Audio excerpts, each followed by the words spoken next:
Just wanted to run through you quickly the fuse boards that we install at JJB Electrical. This fuse board is a full metal enclosure and complies to the 18th edition that is current regulations. All cable entry points have fire mastic or fire retardant foams to allow a 60-minute burn time to make them comply. All of our balls are fitted with a surge protection device. As you can see at present, this has got green lights on.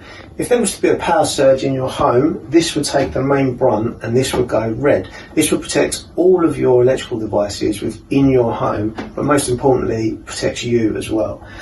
We have our main switch. This is our MCB that protects our surge protection, and all of our boards are installed with RCBOs. We do not install split load boards anymore. All of our RCBOs protect individual circuits so that you don't lose half of your home if there is to be a fault.